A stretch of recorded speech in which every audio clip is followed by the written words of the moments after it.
Hello guys, welcome to my YouTube channel time to study and art. इस video में हम BPSC 131 के third block का 9th unit cover कर रहे हैं और इससे पहले इस यूनिट की 2 वीडियोस अपलोड हो चुकी हैं। अगर आपने वो नहीं देखी है तो चैनल की प्लेलिस्ट में जाकर वो देखिए, इसके बाद ये वीडियो देखिए, क्योंकि हम यहाँ से इससे पहले हमने नागरिकता के सिद्धांत, इस यूनिट का नाम है नागरिकता, तो इससे पहले वाली वीडियोज में हमने नागरिकता के सिद्धांत इस टॉपिक पर डिस्कशन कर रहे थे। जो थोड़ा सा पार्ट रह गया था वो हम इस वीडियो में कंप्लीट करेंगे। तो चलिए शुरू करते हैं। इसका सिद्धांत है नागरिकता का बहुलवादी सिद्धांत। ये सिद्धांत नागरिकता के विकास को बहुआयामी और जटिल प्रक्रिया के रूप में मानता है और नागरिक की अवधारणा के विकास में विभिन्न कारकों की महत्वपूर्ण भूमिका पर जोर देता है। मतलब ये जो सिद्धांत है नागरिकता का बहुलवादी सिद्धांत, ये मानता है कि नागरिकता जो व्यक्ति है उसके विकास के लिए बहुआयामी अवसर मिलने चाहिए और जो नागरिकता है वो जटिल प्रक्रिया है और नागरिक की अवधारणा का विकास विभिन्न कारकों में महत्वपूर्ण होता है। मतलब नागरिकों के जो विकास होता है उस पर बल देता है ये ज्यादातर।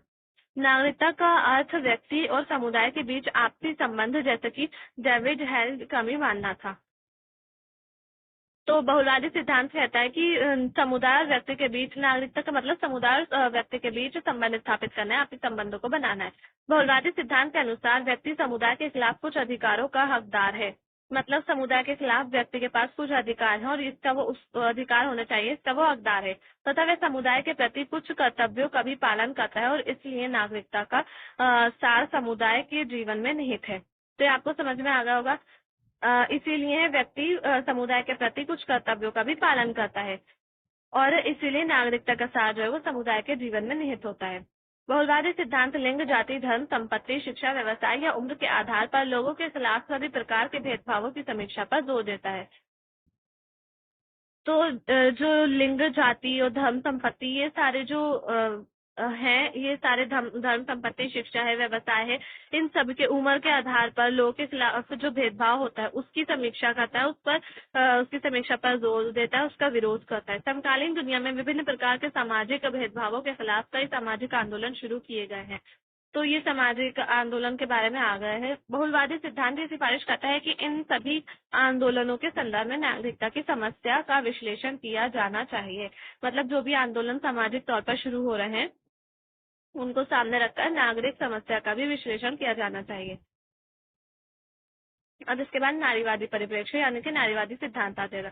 तो नारीवादियों का तर्क है कि जीवन के नागरिक, राजनीतिक, सांस्कृतिक, आर्थिक और सामाजिक क्षेत्रों में पुरुषों के वर्चस्व के कारण महिलाएं दूसरी श्रेणी की नागरिक हैं। ये मान्यताएं और ये सामान्य रुझानों से स्पष्ट है, जैसे कि महिला की किसी भी देश में राजनीतिक भागीदारी का स्तर कम है और पुरुषों की तुलना में उनकी राजनीतिक प्रतिनिधित्व कम है।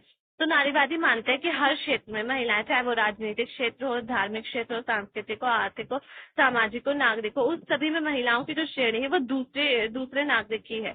और वो तर्क देते हैं कि किस तरह से है, मतलब सबूत भी देते हैं इसका कि वो कहते हैं कि महिलाएं जो है वो हर देश में, महिलाओं की राजनीतिक भागीदारी का स्तर बहुत ज्यादा कम है, वो राजनीति में बहुत कम भाग लेती है और प्रतिनिधित्व भी बहुत कम करती है। इसलिए 1970 के दशक में महिलाओं के आंदोलन का मुख्य नारा था व्यक्तिगत ही राजनीतिक है, मतलब व्यक्तिगत स्वतंत्रता ही राजनीति है। जैस मिल सुविदित रूप से कहा था कि एक निरंकुश परिवार की तुलना में एक सामंतवादी परिवार में समान नागरिकता के ज्यादा अवसर हैं।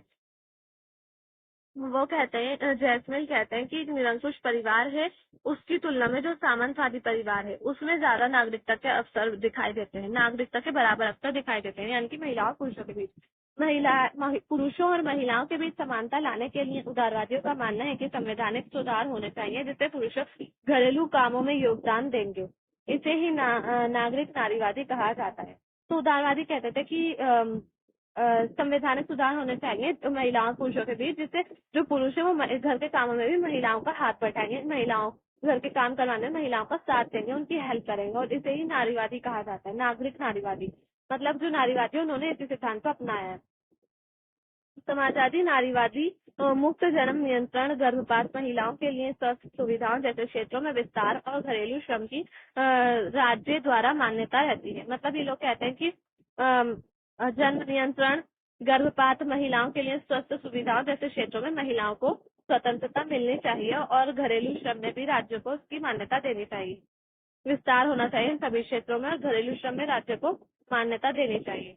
कट्टरपंथी नारीवादी चाहते हैं कि उन्हें सक्रिय नागरिक बनाने के लिए महिलाओं का सार्वजनिक क्षेत्र में प्रवेश हो, मतलब हर क्षेत्र में महिलाओं का प्रवेश होना चाहिए, ये कट्टरपंथी नारीवादी कहते हैं। अब इसके बाद जो नेक्स्ट सिद्धांत है वो है गांधी। तो गांधी जी नागरिकता पर गांधी जी के क्या विचार थे, उसको गांधी के विचारों के बारे में हम पढ़ेंगे। गांधी के सिद्धांत, गांधी सिद्धांत, गांधीवादी सिद्धांत।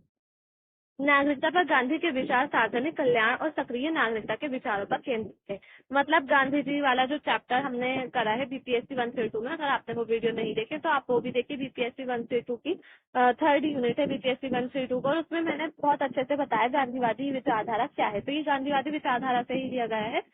गांधी जी चाहते थे कि सार्वजनिक कल्याण होना चाहिए और नागरिकता जो है वो सभी को मिलनी चाहिए, नागरिकता सक्रिय होनी चाहिए, नागरिकता के विचारों पर केंद्रित होने चाहिए, सार्वजनिक कल्याण। गांधी के अनुसार सभी राज्यों में नागरिकों पर अत्याचार करने के लिए अक्सर शक्तिशाली सत्ता का उपयोग किया जाता है। मतलब जो शक्तिशाली सत्ता होती है वो नागरिकों पर अत्याचार करती है, और ये नहीं होनी चाहिए। गांधी जी इसका विरोध करते हैं। इसलिए उनका मानना था कि किसी राज्य में केंद्रीयकृत शक्ति नहीं होनी चाहिए।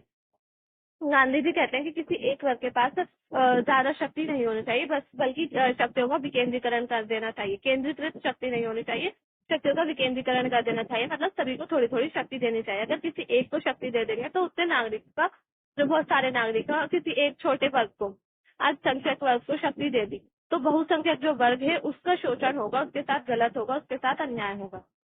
धर्म जो है वो नैतिक कानून और कर्तव्य है। अहिंसा विचार और कर्म में अहिंसा है, और सत्य और ईमानदारी, ये 3 स्तंभ महात्मा गांधी की नागरिकता के थे। आपको पता है धर्म, सत्य और अहिंसा महात्मा गांधी के 3 स्तंभ थे। उनकी विचारधारा के भी, या फिर नागरिकता के कह सको, उनकी विचारधारा ही थी वैसे तो ये तीनों स्तंभ है। इनके बारे में हमेशा से बात की जाती है जब भी हम गांधी जी के बारे में पढ़ते हैं। उन्होंने कहा क्योंकि राज्य के पास शक्तिशाली सत्ता होती है इसलिए राज्य पर भरोसा नहीं किया जा सकता, और वे राज्य के दबाव का विरोध करने के लिए व्यक्ति से अपेक्षा करते हैं। उनका मानना था कि राज्य एक केंद्रित के रूप में दबाव, एकरूपता और हिंसा का प्रतिनिधित्व करता है।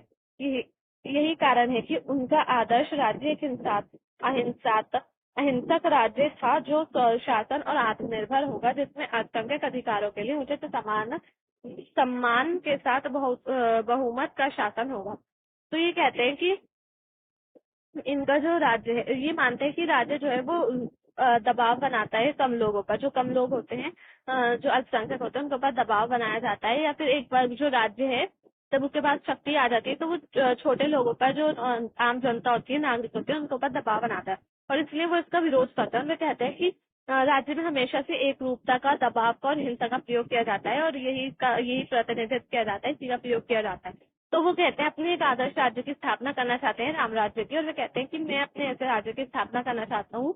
ऐसा राज्य होना चाहिए जिसमें अहिंसा हो, स्वशासन, सबके पास हो, आत्मनिर्भरता हो, सब लोग आत्मनिर्भर हो, और अल्पसंख्यकों के अधिकारों का भी हनन ना हो, अल्पसंख्यकों के अधिकारों को भी सम्मान दिया जाए और बहुमत का भी शासन हो। उसके साथ साथ गांधी जी का मानना था कि स्वतंत्रता अविभाज्य है। जब तक दूसरे गुलाम हैं तब तक कोई स्वयं भी नहीं स्वतंत्र हो सकता। इसलिए उन्होंने दुनिया के नागरिकों की अवधारणा की और संकेत किया जहां पूरी दुनिया एक व्यक्ति की गतिविधि के लिए कार्यक्षेत्र है। ये उनके शब्दों में निहित है कि स्थानीय रूप से सोचे, विश्व स्तर पर काम करें। वे कहते थे कि स्थानीय रूप से सोचे और विश्व स्तर पर काम करें, मतलब कम सोचे और ज्यादा काम करें। वो श्रम पर बल देते थे गांधी जी। दुनिया भर के विचारों को खुद को अवगत करना चाहिए और स्वीकारना चाहिए कि दुनिया में हर संघर्ष इंसान का अपना संघर्ष है। तो ये टॉपिक हमारा कंप्लीट हो जाता है। इसके बाद नेक्स्ट टॉपिक है भारतीय नागरिकता अधिनियम 1955 के प्रावधान। तो क्या क्या प्रावधान थे नागरिकता अधिनियम के? तो पहला प्रावधान है भारत की नागरिकता प्राप्त करने का इच्छुक व्यक्ति उस देश का नागरिक नहीं होना चाहिए जो देश भारतीयों को नागरिकता प्रदान नहीं करता। तो ये आपको समझ में आ गया। जिस देश ने भारतीय लोगों को नागरिकता प्राप्त नहीं की, और अगर उस देश का नागरिक भारत की नागरिकता प्राप्त करना चाहता है तो उसको भारत की नागरिकता नहीं दी जाएगी। फिर इसके बाद दूसरा है भारत की नागरिकता प्राप्त करने के इच्छुक व्यक्तियों को नागरिकता के लिए प्रार्थना पत्र देने की तारीख से पहले वह या तो 1 साल तक भारत में निवास करता रहा हो या सरकारी सेवा में हो। तो जब भी अगर कोई व्यक्ति भारत की नागरिकता प्राप्त करना चाहता है और उसको उसके लिए प्रार्थना पत्र देना है, तो उससे पहले उसे 1 साल तक उसके प्रार्थना पत्र वो तभी देख पाएगा जब वो 1 साल तक भारत में रहा हो और या तो फिर किसी भारत में सिविल सर्विसेज करता हो। तो ये आपको समझ आ गया। फिर इसके बाद है तीसरा, नागरिक की 8वीं अनुसूची संविधान की 8वीं अनुसूची में दी गई भाषाओं में से किसी एक भाषा का ज्ञान होना चाहिए। मतलब जो भारतीय संविधान के 8वीं अनुसूची में भाषाएं दी गई हैं, 22 भाषाएं हैं, तो उन 22 भाषाओं में से किसी एक भाषा का ज्ञान होना चाहिए उस व्यक्ति को। ऐसा नहीं कि उसको कोई भी भाषा नहीं आती हो, भारतीय से कोई ना कोई एक भाषा आनी चाहिए, तभी उसको नागरिकता मिल पाएगी। यदि किसी विदेशी ने ज्ञान, कला, दर्शन, साहित्य या विश्व शांति या मानव विकास के क्षेत्र में कोई विशेष योग्यता प्राप्त कर ली है, तो उसे उपयुक्त शर्तों के बिना भारतीय नागरिक बनाया जा सकता है।